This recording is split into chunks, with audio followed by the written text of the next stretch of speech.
Welcome back to Corner Stories. Today we have an updated story from the Am I the A subreddit. Am I the A for breaking up with my fiancé for not bringing me lunch? I 25 female and fiancé Mark 26 male have been together 2 years.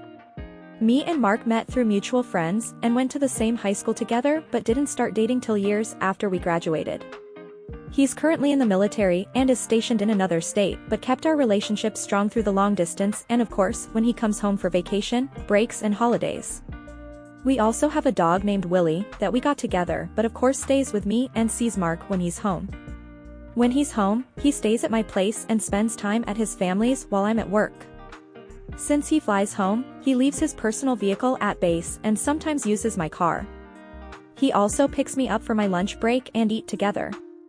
He doesn't miss a lunch day. He got home 5 days ago and I returned back to work.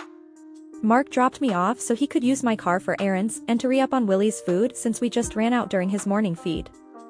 When he picked me up at the end of my shift, I asked Mark if he bought the big or small bag of Willie's food. He paused and mentioned he forgot to buy the food.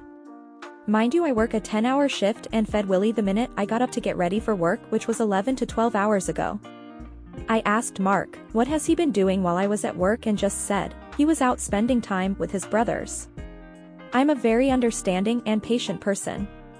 I was mad that Willie had gone so long without eating but gave him the benefit of the doubt since he hasn't seen his family in months. I let it go. A couple days later, Mark mentioned he was going Christmas shopping with his brothers and wouldn't be able to take me lunch since he was going before their shifts. My brother-in-laws are 20 and 22 and haven't saved up for their own cars so had to use mine. We had a surprise meeting that day which extended my lunch to a later time that Mark would be free for. I called Mark and told him of my new lunch hour and asked if he could bring me a plate of food. Mark weirdly hesitated and said he had to go feed Willie first since it was time for his second feeding. I suggested to feed Willie after he dropped off some lunch for me since my break was only for 1 hour and wouldn't have enough time to eat if he went back home first. Mark heavily insisted on feeding Willie first because he didn't want to upset me the way he did when he forgot to feed him a couple of days ago. I felt off.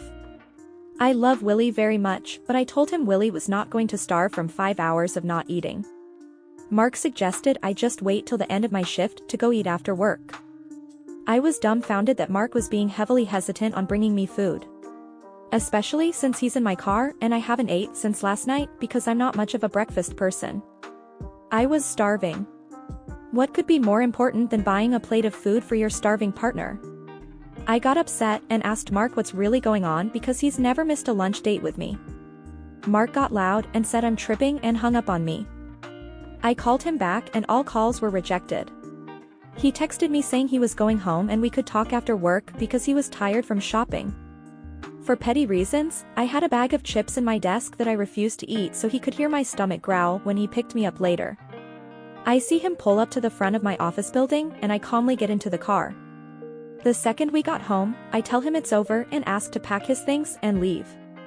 He calls me a crybaby and fucking dramatic and will regret breaking up. Is he right, and am I just being extra for ending the relationship? Update: to answer some repeating questions, all gifts were bought and given to my mother-in-law since she loves to wrap and Mark is super bad at keeping gifts a secret. Even if extra gifts were being bought as a surprise, no gift would be okay, to leave me with anxiety and overthinking for the remaining 6 hours of my shift. I also did not mention that I also had a feeling that he was probably out cheating since I wanted the actual thought and POV of everyone that read through this. I wanted to see if everyone's gut feeling intuition thought the same without my influence. I also mentioned the part of me being petty to not paint myself as the saint some people say I'm assuming to be. And to show my raw emotion and irrational thinking coming from a place of hurt and anger. Now the update: Mark packed his stuff and left. The next morning, I noticed he left an old college jacket that belonged to his stepdad and meant a lot to him. A deep meaning behind it. I could have been petty and thrown it away but decided to text Mark and maybe even talk it out after a night of being away and letting things calm down. I texted Mark, "Hey, you left some clothes behind," and his response, "Wow, already crawling back. Throw it away, I don't want that shit," without even knowing it was the jacket. I left him on read and decided to text his mother if I could stop by and drop off the said jacket.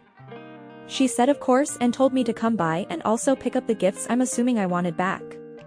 I came over and was immediately greeted by his mother and stepdad, which hugged me and asked if I was okay and needed to talk. I immediately broke down. I explained the situation and basically told the same story as I told on here. His mother was pissed and decided to call Mark and ask for his side of the story, but did not mention I was there to listen in on the call. Mark answered by saying that I called him at the time he was with Nick and Devin, his brothers, and told me that he couldn't leave them at the mall since he was the only one with transportation, and immediately blew up on him for picking his brothers over me. I yelled, "That's not true," out of frustration, and showed my mother-in-law the call history, which checked out at the time that both brothers were already clocked in for their shifts, which mother and father-in-law confirmed to be their shifts. One brother-in-law also shared a picture of him and some co-workers around the same time I asked him to bring me lunch. Mark hung up the call. In-laws texted Mark and sided with me. I thanked them for the memories and love and left my engagement ring with them. Mark has called me repeatedly and has sent text messages begging to talk. After an hour, I finally answered and told him to tell me the truth or this would be the final time we spoke. Mark admitted to seeing another woman. An ex to be exact. I hung up and haven't answered since. I know it says that this all happened today but actually took place 2 days ago. I had typed it out and left it as a draft since I cried myself to sleep and have been trying to keep it together. Update on Willie. Willie stays at a doggy daycare while I'm at work, but we both decided to leave Willie home while he was in town to save money from it. Thank you for joining me today. Don't forget to connect with each other in the comments below. Until next time, be kind, be curious, and I'll catch you in the next video. Until then, Corner Stories signing off.